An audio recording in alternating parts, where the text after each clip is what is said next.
there! Thank you for checking out my channel. Thank you for clicking on this video. This video is different from my usual videos kasi usually yung mga videos na ginagawa ko or for topics and subjects na lumalabas sa halos lahat ng aptitude tests, civil service exam, LAE, LET, UPCAT, PUPSET, lahat ng mga yan, NAPOLCOM, yung mga ganong klaseng exam. And halo-halo yan. Because I had a student nga na nagsabi na kahit daw yung sa licensure for plumbing at saka sa agriculture, meron ding mga naitutulong yung mga videos that I posted. But this is going to be different kasi it's specifically made for Psychometrician Licensure Exam. And the only reason why I'm making this kasi a bunch of you started requesting for this. Na-notice nyo kasi na registered psychometrician ako, or basically I passed the test kasi in 2000 and I think 15 ba yun or 14. Basta yung first batch ng exam, I was one of the people na nag-exam nung first round, and glory to God naman at by the grace of God nakapasa naman ako nung time na yon. I also got a relatively high score, so ang sabi sa akin ng PRC mga around either top, basta nasa top 15 daw or whatever. Pero hindi ko na inask kasi sabi ko it doesn't really matter naman kasi I wasn't really planning on using it. However, after a few months, what happened was I was given an opportunity to parang coach rin a group of students, most of them coming from PUP, who were going to take that board exam. And I'm really grateful kasi some of them are already working here and abroad, and alam ko yung iba rin sa kanila are also handling their own review program. So medyo nag-let off na ako doon at nag-focus na ako on civil service. But since some of you are asking for it, and I know that a bunch of you are also trying to save money by not going to an actual and physical review center, I'm going to try to give you a few tips din. So, yun yung first question that I want to answer kasi tinatanong din sa akin. So, a bunch of you ask me that same question, which is, kailangan ko po ba mag-review center? Actually, it's something na hindi ko masasagot for you kasi kayo ang nakakakilala ng kung sino kayo. And it's going to be the same thing na kung itatanong yun sa akin sa civil service exam or any other exam. I cannot tell you guys if kailangan nyo talaga mag-review center. Kasi pag sinabi nyo kailangan mag-review center, ibig sabihin ba walang nakakapasa na hindi nag-review center? And that's not true. Actually, there are some people who still pass all the tests actually na hindi naman nag-review center. However, okay, what I would say would be this: it can be very helpful.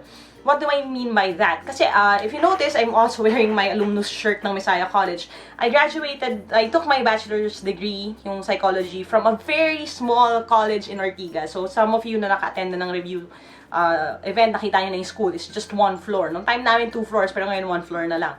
So very small school. And after I graduated, I knew that I was at a disadvantage. So I wasn't sabihin natin, as well versed sa mga disorders, sa mga theorists, sa mga theories, given that my school is very small. Kasi totoo yun na although they tried their best, I know they did, some of my professors were really busy with their other work kasi iba sa kanila nag-work full-time. Some of them were already teaching in other universities. So, pag sa time na namin, minsan absent sila, wala sila, or minsan, some of them, well, hindi naman natin maaalis yan. Some of them were just not ready or not prepared. So, may mga lack dun sa part na yun. I knew, pag-graduate ko pa lang, sabi ko, parang marami akong kailangang habulin. So, when I found out, kasi nung around that time, nag-graduate ako, when we found out na bigla palang magkakaroon ng licensure exam, it was actually a few years pa after we graduated. And I knew nung na-announce pa lang na magkakaroon ng board exam na magiging challenging yun for me. So even then, I knew na I would have to do all that I could to catch up. And part of that was enrolling in a review center. Kasi sabi ko sa sarili ko, hindi ko nga alam kung saan ako magsisimula ng aaralin eh. So, hindi ko alam kung ano yung mga hindi ko alam. So, in order for me to find out kung nasaan na ba talaga ako, I needed to find a community of learners, find instructors who will help me sort things out. And really, it was really helpful for me. Now, nagpa-promote ba ako ng review center? Not really, kasi hindi ko naman may compare bawat isang review center. But what I would tell you would be, sa Spark kasi ako, sa Spark ako nag-review kasi nung time na yon wala namang ibang mga review centers. And Spark yung pinaka-sikat at saka siya rin yung isa sa mga pinaka-mahal.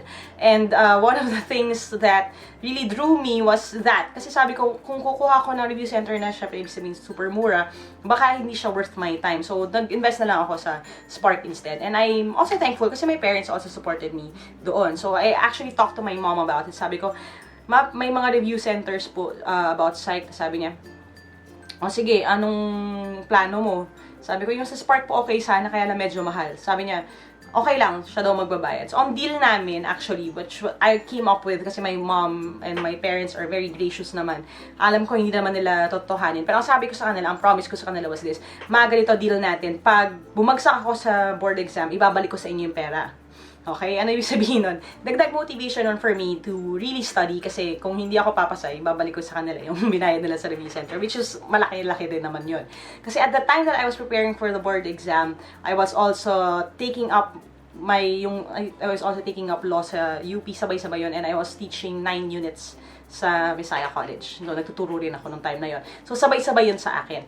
So, sabi ko, wala na akong enough time to look for materials and prepare my own syllabus, my own outlines sa kung anong aaralin ko. I really needed some outside help. So, that was the reason why I enrolled in a review center. And really, it was helpful sa akin kasi first day pa lang, diagnostic exam pa lang, napaisip na ako. Kasi yung ginawa ko, nung nag-diagnostic exam pa lang, I was taking a mental note dun sa mga names na hindi ko kilala, yung mga theorists na hindi ko kilala, mga terms na hindi ko kilala. So, ginugol ko na yun. Sinisip ko, ang dami ko palang hindi alam. So, that also primed me for what I was going to learn in the future. Again, that is the same thing and same reason why pagdating sa mga review events that I hold, we always start with a pre-test. Kasi pag sabi ko, pag nag-pre-test na, makikita nila yung mga tanong na, ay shucks, kailangan ko mag-pay attention sa topic na to. Kasi that was what I did when I was studying.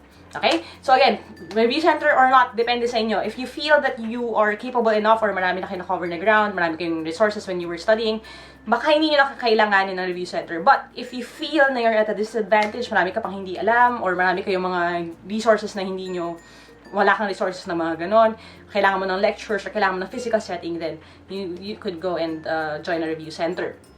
Now, there are other alternatives. Meron kasi distance learning din. Kahit sa Spark, meron na yung online learning.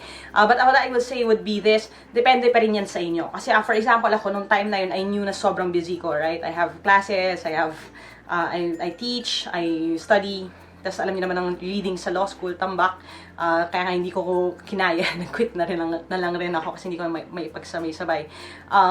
So, nung time na yon, I knew na kailangan ko ng physical na class. Kailangan ko ng schedule. So, every Sunday class ako Sunday class ako sa Spark.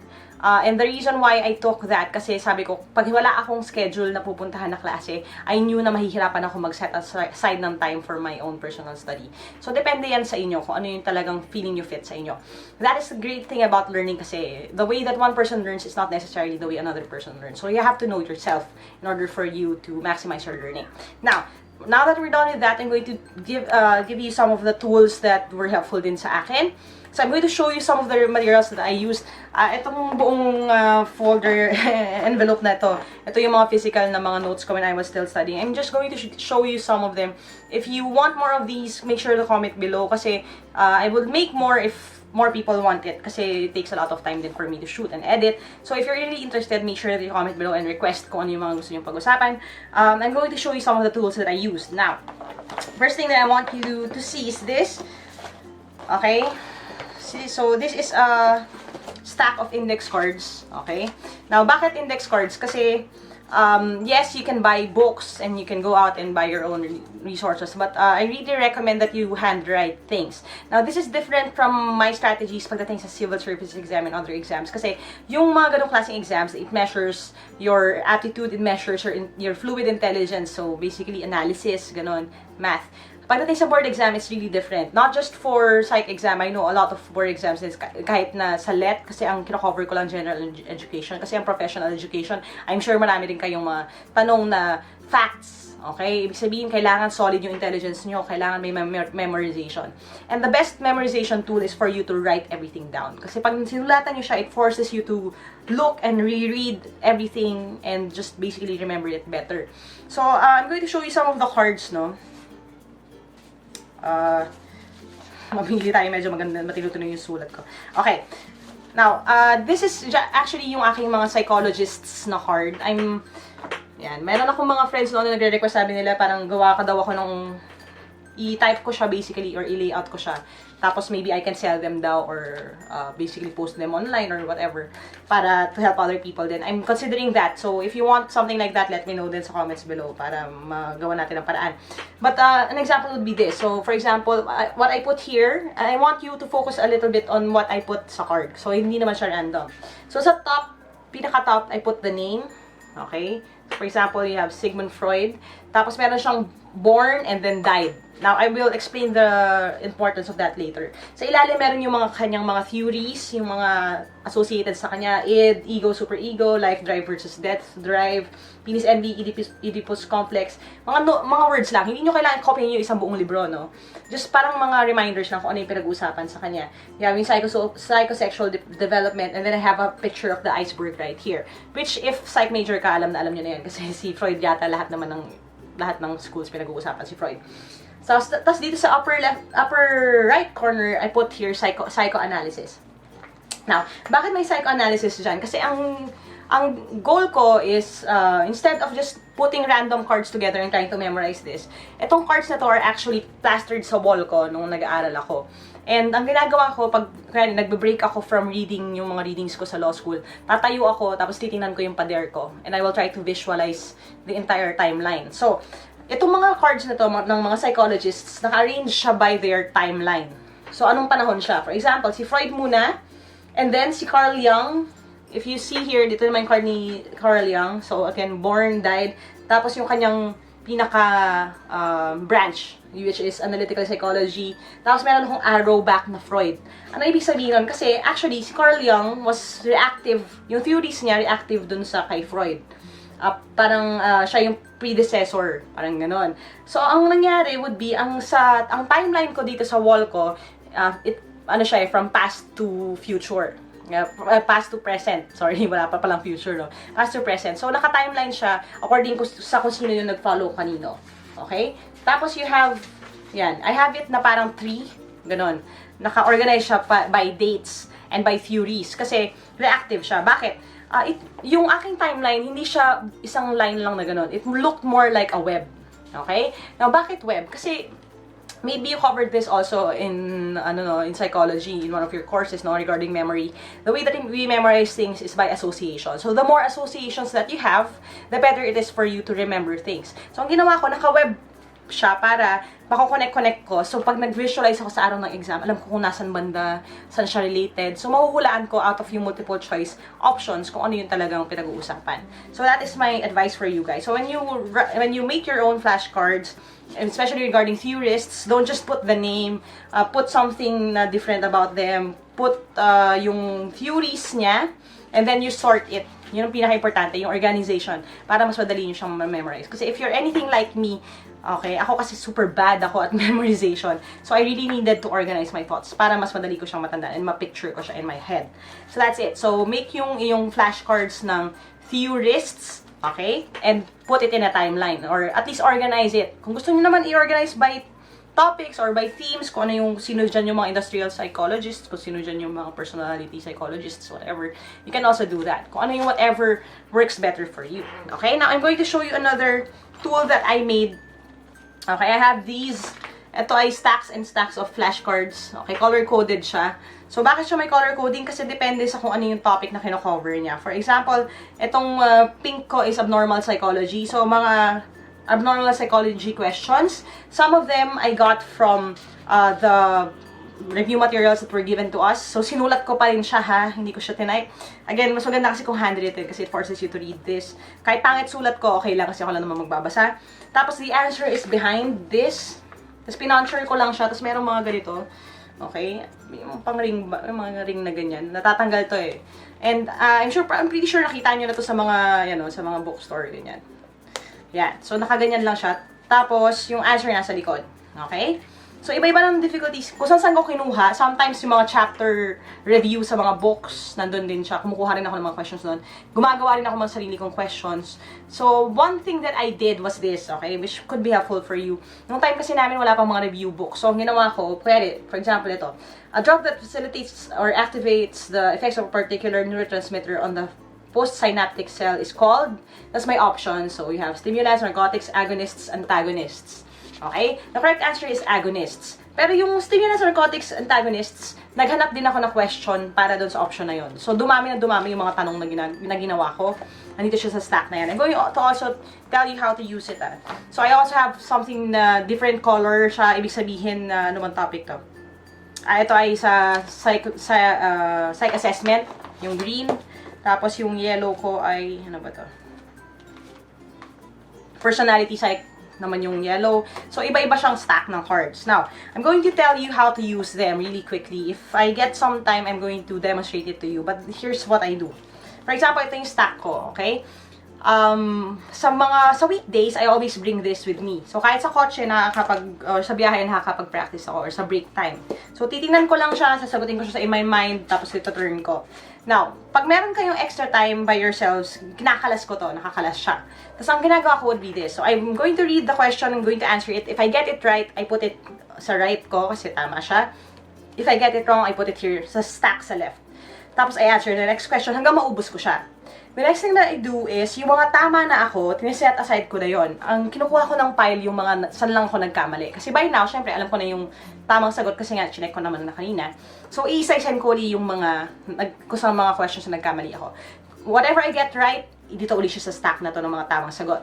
Yung mga may iwan na mali pa rin, babalikan ko ulit siya. Hanggang umabot sa point na naubos ko na yung cards on my hand. Ibig sabihin, nasagot ko na sila lahat ng tama.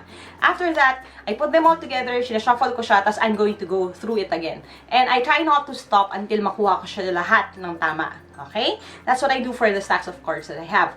Pag weekends, I make my own mock exam.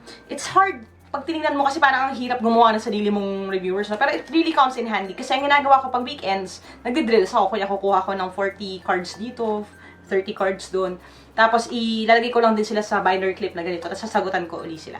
Parang mock exam ko na siya. Okay? Kahit na nasa biyahe ako or nasa class minsan. Okay? Baka alam din ng mga law school classmates ko yan. Medyo mahirap para sa akin mag-aral nung time na yon kasi ang focus ko din nasa licensure exam. So, that's it. And, I also have my own notes. I have my own infographics.